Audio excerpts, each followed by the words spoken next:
Hello friends, Ram Ram, जय श्री कृष्ण। आपका स्वागत है आपके अपने चैनल में ऑनेस्ट रिएक्शन में। फ्रेंड्स, मैं रूपल और फिर से मैं आज रिएक्शन का वीडियो लेके आ गई हूँ फ्रेंड्स। और आज मैं जिस पे रिएक्शन दूंगी वो है रामायण के 10 रहस्य जो कभी सामने नहीं आए। अच्छा, जो सामने नहीं आया है तो वो ऑब्वियसली हम लोगों को पता नहीं होगा। तो इससे पहले मैंने महाभारत के 10 अनोखे रहस्यों पे रिएक्शन दिया है फ्रेंड्स। उसका लिंक मैं डिस्क्रिप्शन में दे दूंगी फ्रेंड्स, वो भी वीडियो ज़रूर देखना। और ये भी वीडियो देखो फ्रेंड्स, और लाइक ज़रूर करो, और चैनल में नए हो तो सब्सक्राइब ज़रूर करो। ओरिजिनल वीडियो का लिंक मैं डिस्क्रिप्शन में दे दूंगी फ्रेंड्स। ओरिजिनल वीडियो को देखो और चैनल को सब्सक्राइब करो। और इस चैनल का नाम है जीवन का मूल मंत्र। तो आइए पहले देख लेते हैं ये वीडियो, उसके बाद हम बात करते हैं।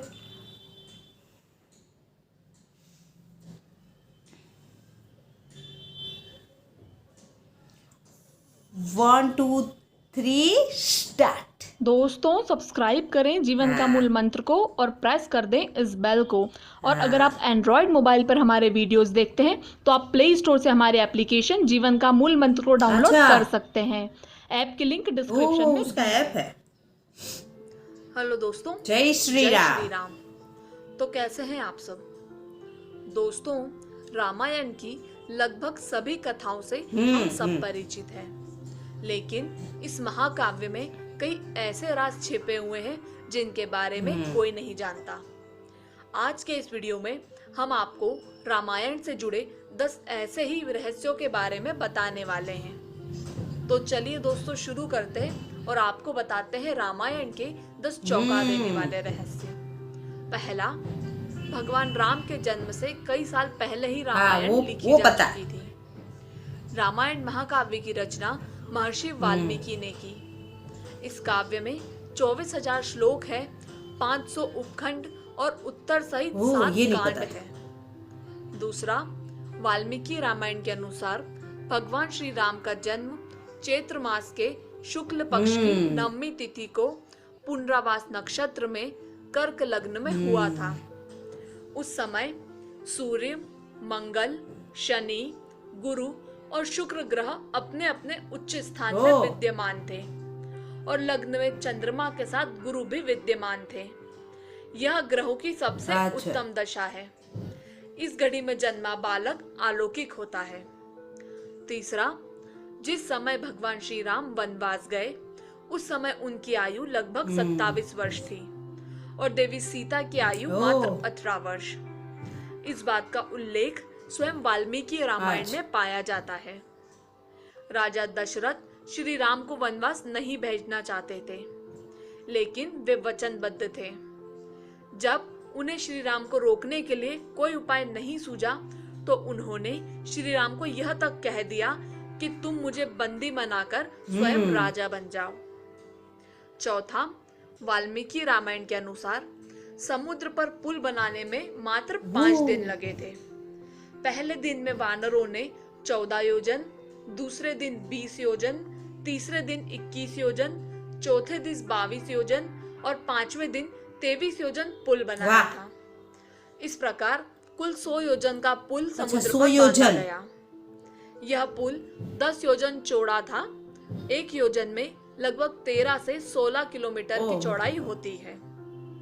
पांचवा, सभी जानते हैं कि लक्ष्मण द्वारा शूर्पणखा के नाक काटे जाने से क्रोधित होकर ही रावण ने माता सीता का हरण किया था, लेकिन स्वयं शूर्पणखा ने ही रावण के सर्वनाश होने का श्राप दिया था, क्योंकि रावण ने अपनी ही बहन शूर्पणखा के पति विद्युजिह्वा का वध कर दिया था।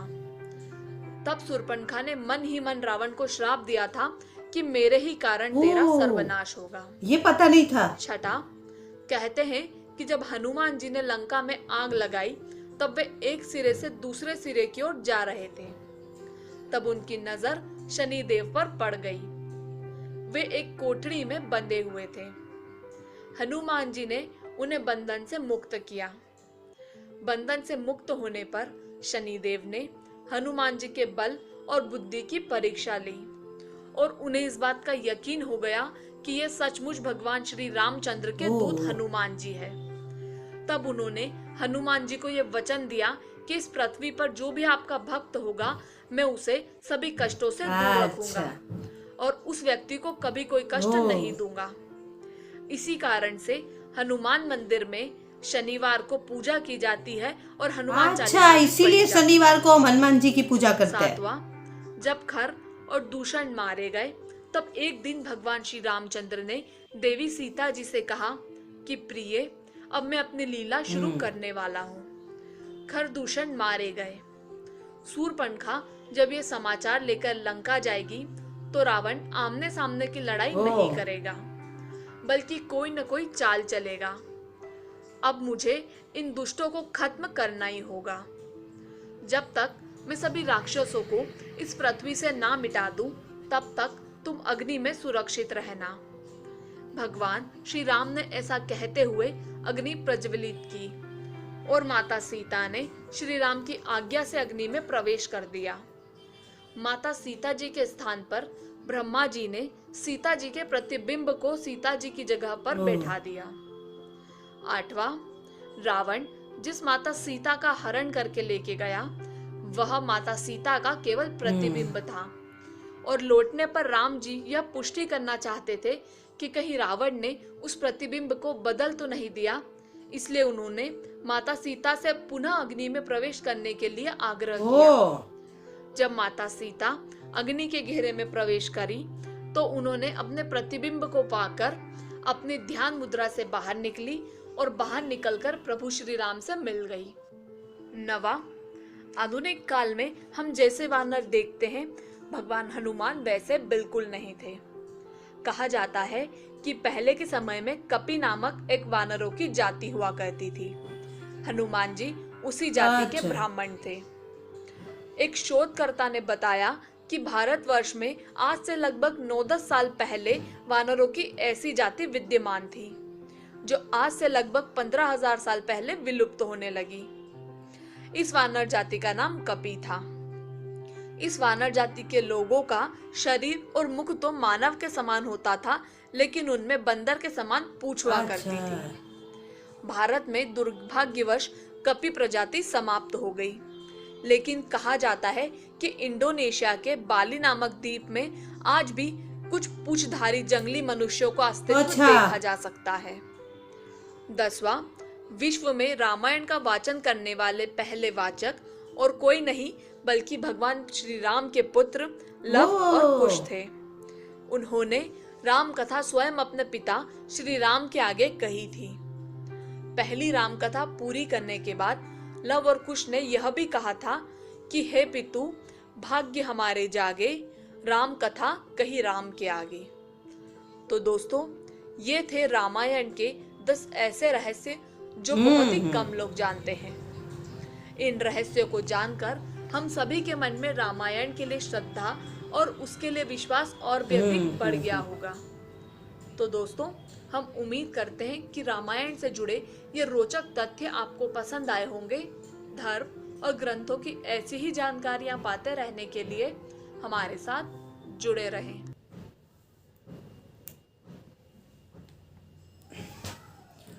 हाँ फ्रेंड्स, तो वीडियो बहुत अच्छी थी और वाकई में ऐसे रहस्य जो 10 रहस्य बताए ऐसे हैं फ्रेंड्स कि हम इसमें से 1-2 में जानती थी। 5-6 रहस्य थे वो तो एकदम ही नए हैं मेरे लिए, मैं बिल्कुल नहीं जानती थी, क्योंकि ये सब जो है ना फ्रेंड्स, उसको मेरे को जानना और मेरा ये सब पढ़ना और ये सब मेरी हॉबी है और मेरे को बहुत अच्छा लगता है।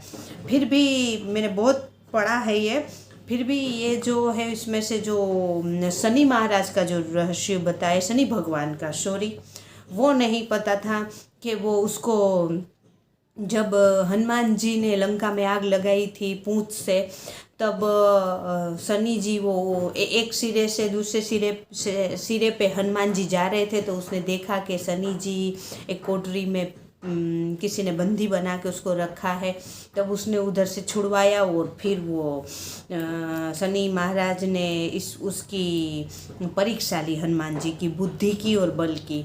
तब वो परीक्षा में पास हुए और फिर उसने उसको मतलब एक तरह से वरदान ही दिया, आशीर्वाद दिया, कि वरदान दिया कि जब जब कोई भी भक्त आपका भक्त बनेगा उसको शनि की दशा नहीं लगेगी। इसीलिए हम शनिवार को हनुमान जी महाराज की पूजा करते हैं और शनिवार को हम हनुमान जी महाराज के मंदिर जाते हैं, इसलिए शनिवार को पूजा की जाती है।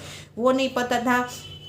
और एक जो फ्रेंड मैं बोलना मतलब बताना चाहूँगी कि ये जो वाल्मीकि जो ऋषि थे उसके बारे में तो जानती थी, क्योंकि रामायण सबसे पहले उसी ने लिखी थी। और वाल्मीकि ऋषि जो थे वो वालिया डाकू था वो पहले। और वालिया डाकू जो था ना वो जंगल में, मतलब उस टाइम जंगल हुआ करते थे ना, तो जो वो मतलब वन तो उसमें से जो लोग निकलते थे जाते थे उसको वो लूट लेता था, और उसका जो गहना वगैरह पहना था वो लूट के उसको मार देता था। फिर वो एक टाइम उसने बहुत सी हत्याएं की थी और बहुत से लोगों को गहना बहना सब उसने लूट लिया था फ्रेंड्स। तो एक बार वन में नारद मुनि जी गए और नारद मुनि जी को बोले कि उसने वाल्मीकि जो डाकू था उसने इसको पकड़ लिया। तो बोले कि क्योंकि जो हमारे नारद मुनि थे वो तो सब जगह गहना पहनते ही नहीं थे, वो तो फूलों का सब जगह पहनते थे। तो जब उसने बोला वाल्मीकि कि इसमें मैं वाल्मीकि जो डाकू थे वो सोचने लगे कि मैं इसको क्या लूटूँ, ये तो कुछ गहना पहने ही नहीं है, तो मैं इसको मार देता हूँ। और तो उस जगह नारद मुनि जी तो बुद्धिमान थे, उसने बोला कि तू मेरे को मारना चाहता है तो मार दे, लेकिन उससे पहले तू एक काम कर, तू तेरे घर जा, तो ये जो लोगों को मारता है और लोगों का गहना वगैरह तो लूट के घर ले जाता है, तो किसके लिए करता है? बोले मेरी माँ है, मेरी बहन है, मेरी बीवी है, हमें सबको ये गहना बहना पहनती है, वो सब पहनते हैं, बोले मैं उसके लिए ये करता हूँ। तो बोले तू उसके लिए ये करता है तो जीव की हत्या करने से पाप लगता है, किसी को लूटने से पाप लगता है, तो तू सिर्फ उधर जाके पूछ क्या कि जा तेरी बीवी को, तेरी मम्मी को, सबको क्या कि जो मैं गहना रुपया लाता हूँ वो तो आप हम सब हिस्सेदार बन जाते हैं, लेकिन जो मैं लोगों को मार के लूट के पाप कमाता हूँ, पाप करता हूँ, उसमें आप हिस्सेदार बनोगे। जा तू वो पूछ के आ, अगर वो हाँ बोलते हैं तो तू मेरे को मार देना, लेकिन अगर वो मना किए तो फिर तू मेरे को नहीं मारेगा। तो बोले ठीक है, वो क्यों मना करेंगे, जो मैं जो रुपया पैसा सब गहना वगैरह मार के ले जाता हूँ, मतलब लोगों को मार के सब लूट के ले जाता हूँ, तो वो लोग तो अच्छे से राजी रहते हैं, खुश रहते हैं, तो वो क्यों मना करेंगे। बोले जा तू पूछ क्या। जो घर जाके उसने पूछा सबसे, तो बोले क्यों, पाप तो तू करता है तो तेरा पाप तेरा है, और जो ये सब जो लाता है वो तो तेरा फर्ज है हम लोगों को खिलाने का, ये वो करने का।